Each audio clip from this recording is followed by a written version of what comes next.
Amigos dos estudos do livro Os Mensageiros, mais uma vez estamos aqui para que possamos estudar hoje o capítulo 1, de nome Renovação. Então, amigos, vamos iniciar com a nossa oração. Senhor Jesus, abençoe todos nós, espíritos necessitados da tua misericórdia, Mestre. Que possamos viver os seus ensinamentos contidos no teu Evangelho. Abençoe aqueles que se encontram nas enfermidades do corpo e da alma. Fique sempre conosco, Mestre Jesus. Graças a Deus. Então, amigos, vamos iniciar os nossos estudos do livro Os Mensageiros, que foi psicografado por Francisco Cândido Xavier.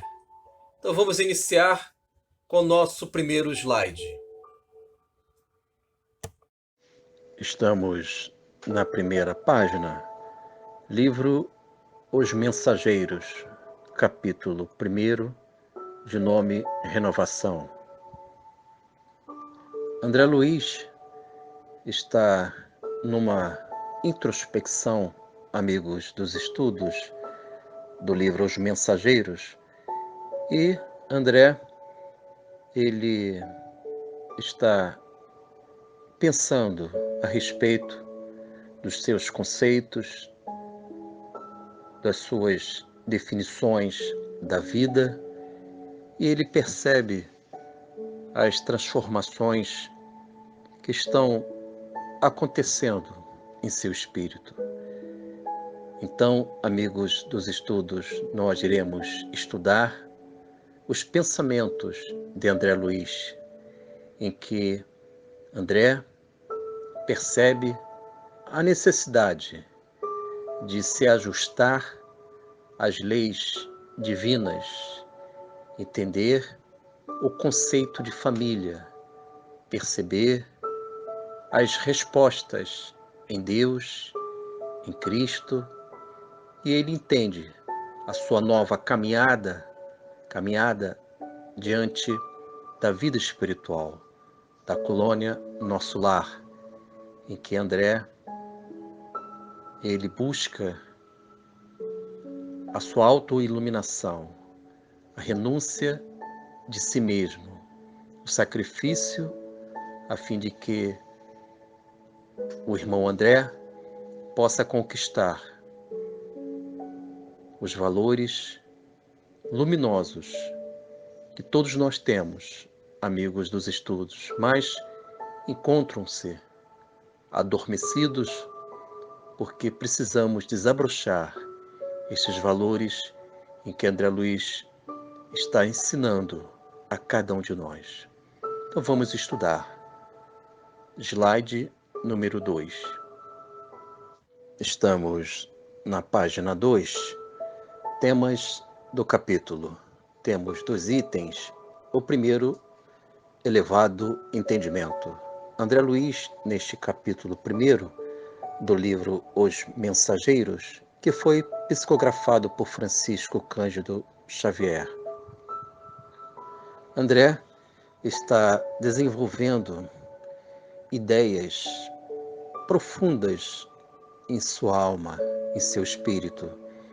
Ele, segundo o conteúdo do capítulo 1 do livro Os Mensageiros, segundo André Luiz, ele entende que o pensamento elevado, o entendimento elevado,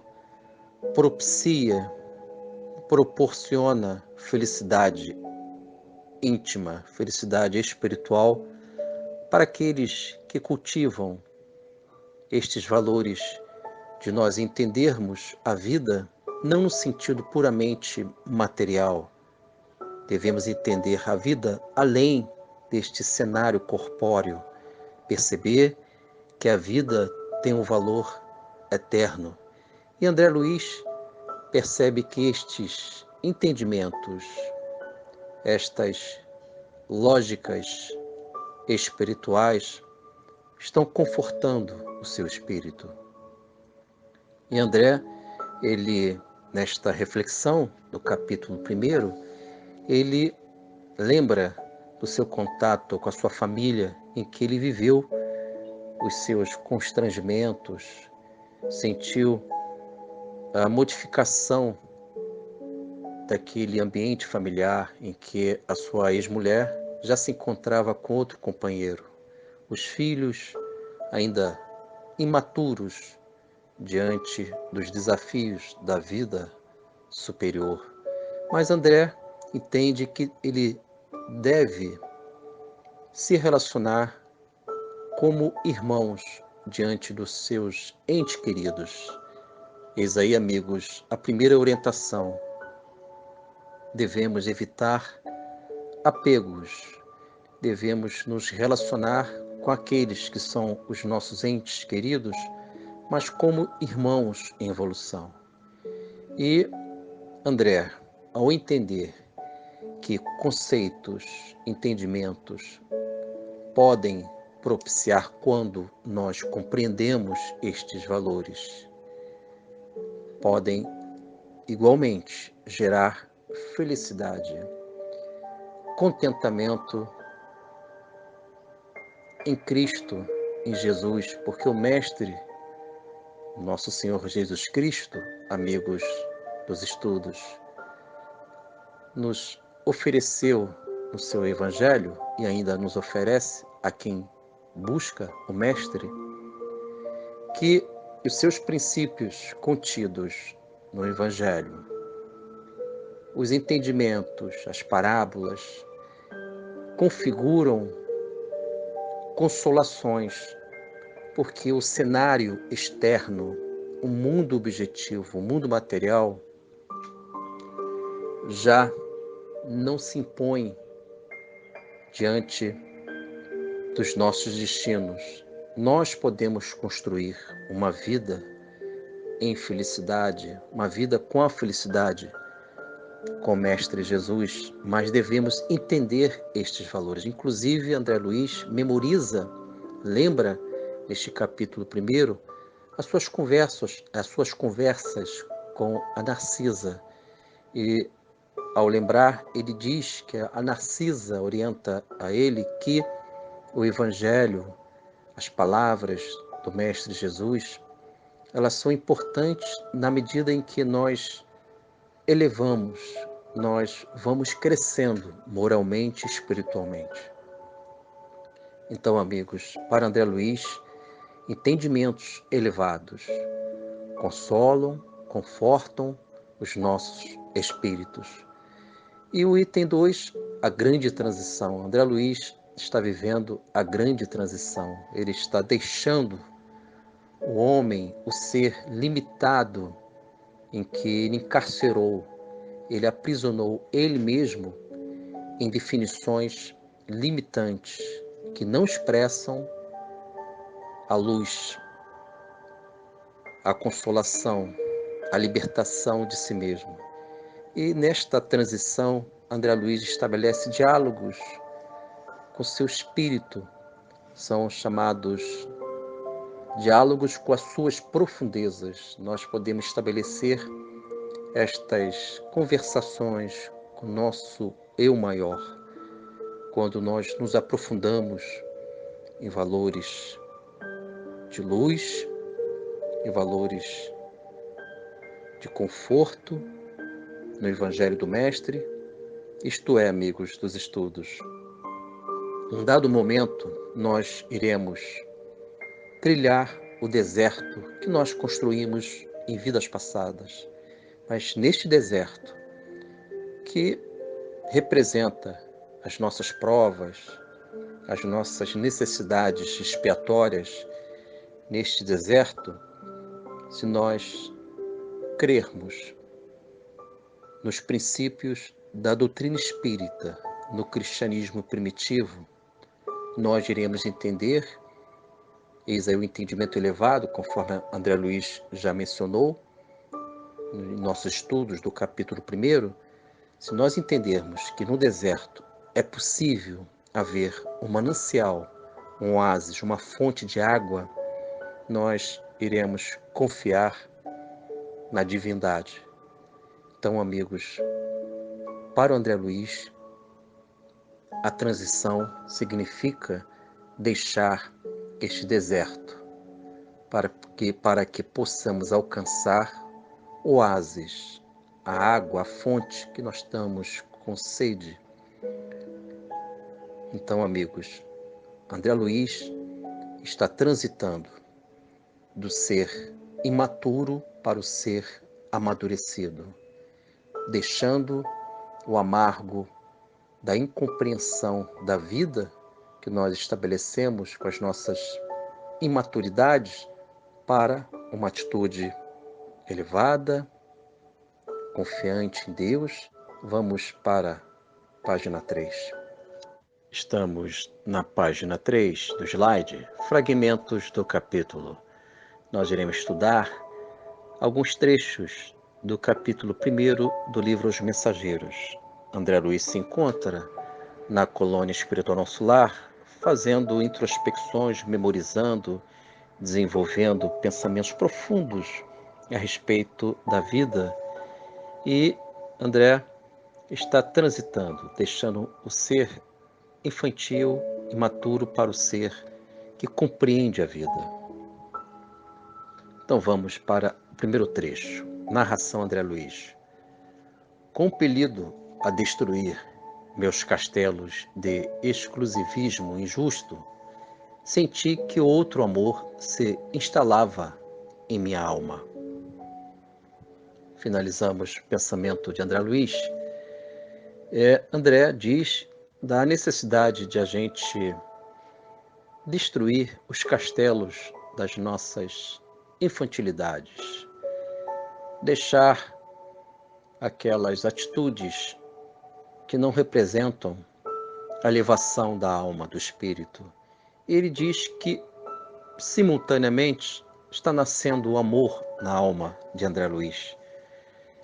Amigos, quando nós vivemos algumas renúncias, quando nós negamos as nossas inclinações, tendências que são perigosas, porque elas podem gerar repetições de velhos padrões equivocados na nossa maneira de viver e de agir. Quando nós renunciamos tais inclinações, nós conseguimos desfazer estes castelos, que é o eu infantil que nega a condição de adulto que é o adolescente espiritual, que ainda fica fascinado com o mundo transitório. Então, amigos, vamos seguir o exemplo de André Luiz. Construir um amor verdadeiro, um amor elevado em nossa alma, para que possamos sentir a vida em abundância do Senhor Jesus. Então vamos para o trecho seguinte, que diz o seguinte: identificando essa profunda transformação, falou-me Narcisa certo dia. Seu coração é uma taça iluminada aos raios do alvorecer divino, mas vazia dos sentimentos do mundo, que a encheram por séculos consecutivos. Amigos dos estudos, finalizamos a leitura. Narcisa, ela, ao conversar com André Luiz naquela oportunidade, já que André Luiz está memorizando esse passado na colônia espiritual Nosso Lar, Narcisa diz que o coração de André Luiz é uma taça iluminada, mas vazia dos sentimentos do mundo, em que André Luiz ele foi preenchendo equivocadamente, e aí, de alguma forma, André Luiz representa cada um de nós.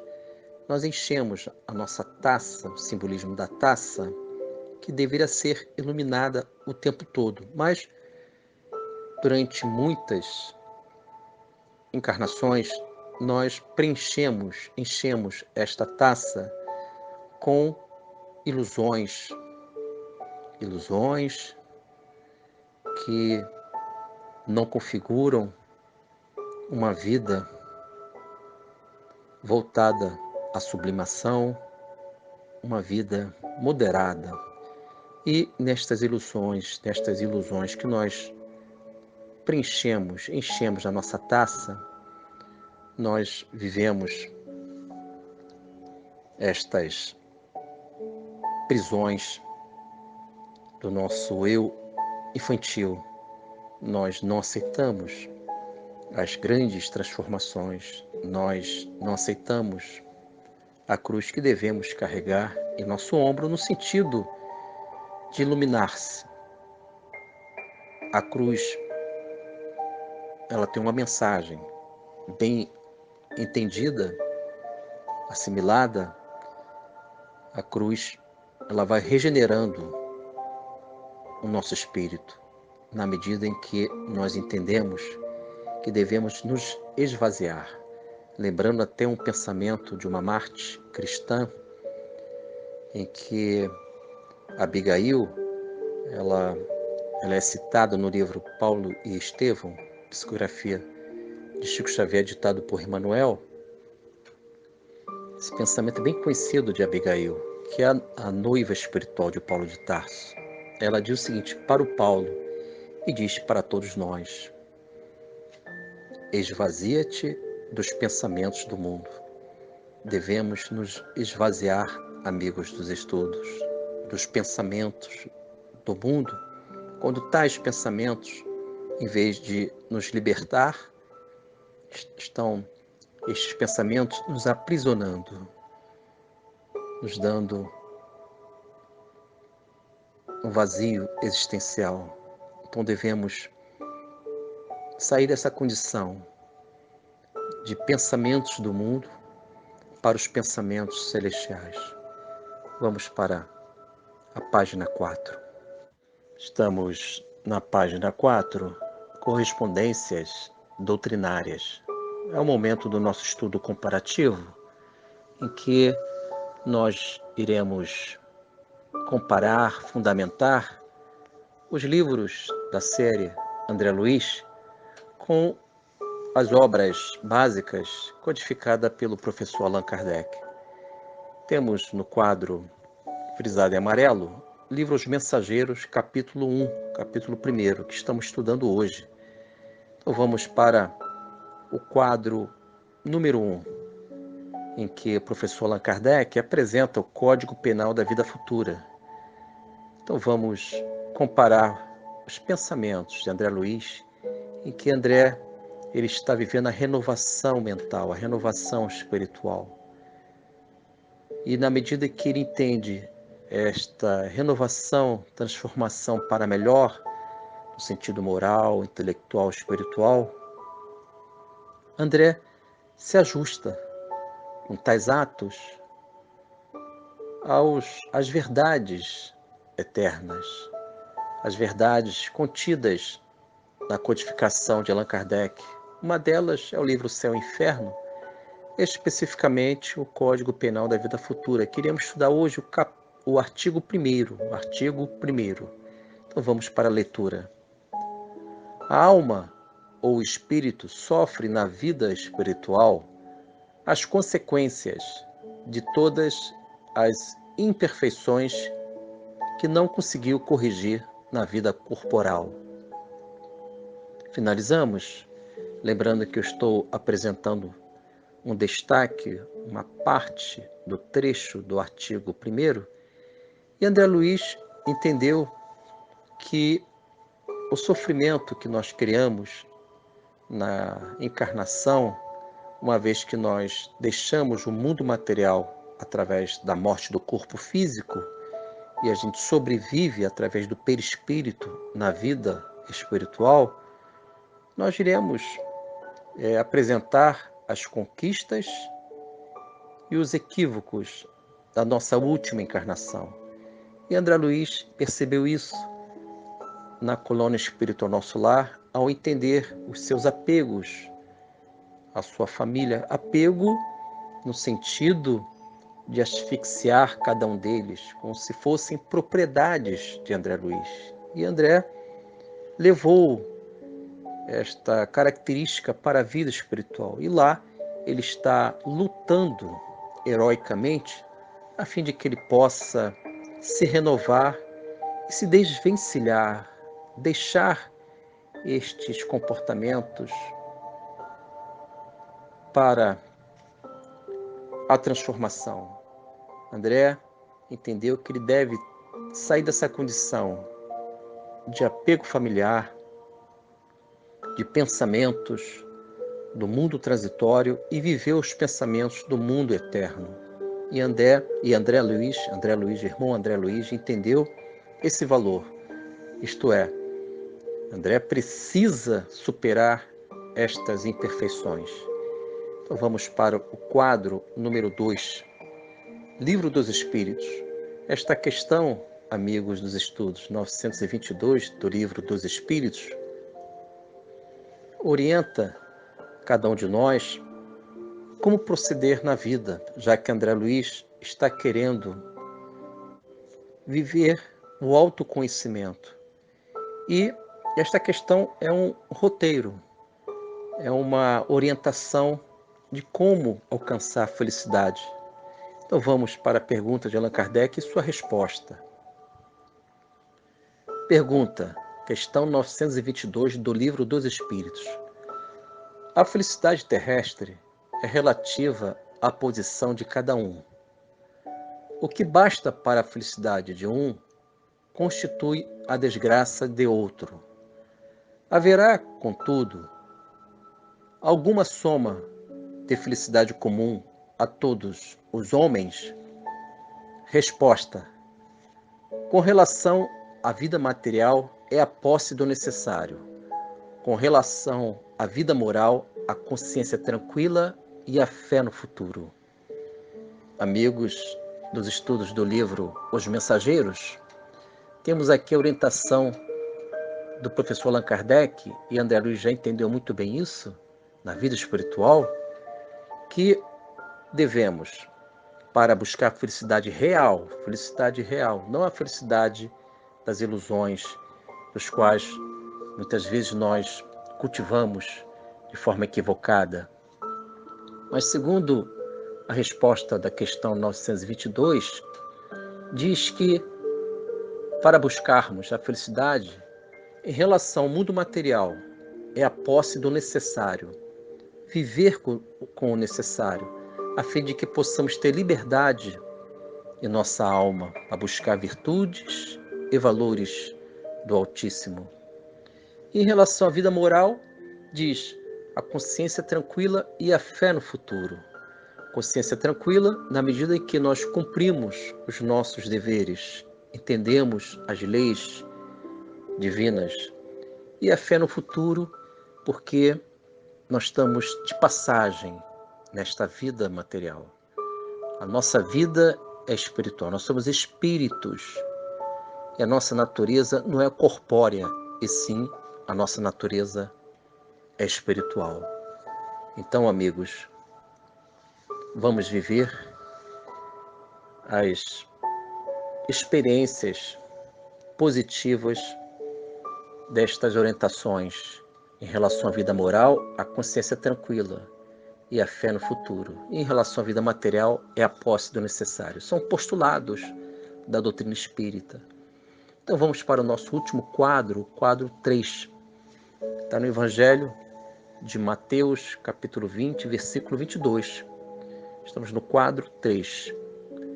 Segundo o Evangelho de Jesus, diz o seguinte: não sabeis o que pedis. Contestou-lhes Jesus: podeis vós beber o cálice que eu estou prestes a beber? Amigos dos estudos, vou repetir aqui essa passagem do Evangelho do Mestre Jesus. Está em Mateus, capítulo 20, versículo 22. Jesus assim determinou: não sabeis o que pedis. Contestou-lhes Jesus: podeis vós beber o cálice que eu estou prestes a beber? Esta passagem, amigos dos estudos, na realidade, a esposa de Zebedeu, ela pede pelos filhos.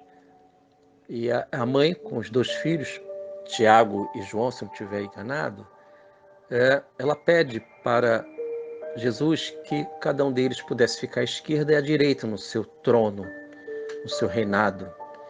E Jesus observa aquele pedido da mãe e explica que o cálice, lembrando as palavras de Narcisa, o cálice de Jesus requer toda uma senda, toda uma caminhada, no sentido de a gente se desfazer das barreiras que nós criamos em muitas vidas. E uma vez que eu consigo alcançar este cálice, que representa a fórmula, o meio para alcançarmos o espírito redimido, o espírito que não precisa mais encarnar dos mundos de provas e expiações, este cálice só pode ser alcançado, isto é, simbolicamente dizendo, só vou beber o que está no cálice quando eu estiver preparado. Renovação do espírito, heroísmo, enfrentar os obstáculos da vida, desenvolver o Cristo em nós. Enfim, amigos, devemos alcançar esta verdade do Cristo. Quando ela orienta a esposa de Zebedeu diante do pedido para os seus filhos, em que ela pede para Tiago e João, e sabemos que Jesus até entendeu que ambos vão beber do cálice. Tanto é que o apóstolo Tiago foi o primeiro mártir dos apóstolos a viver este testemunho da verdade. Então, amigos, vamos esvaziar o nosso cálice, a nossa taça das questões, dos pensamentos do mundo e vamos viver os pensamentos da imortalidade da alma, os pressupostos da doutrina espírita. É isso, amigo. Encerramos, amigos dos estudos, o capítulo 1 do livro Os Mensageiros. Que possamos viver estes princípios, estas orientações mencionadas pelo orientador mentor André Luiz. Vamos encerrar com a nossa oração. Senhor Deus, abençoe todos nós, agradecemos pela vida e que possamos sentir a doce presença do seu Filho, nosso Senhor Jesus Cristo. Que tua paz, Mestre, que o teu reino de consolação possa nos envolver neste momento. Fique sempre conosco, Mestre. Graças a Deus.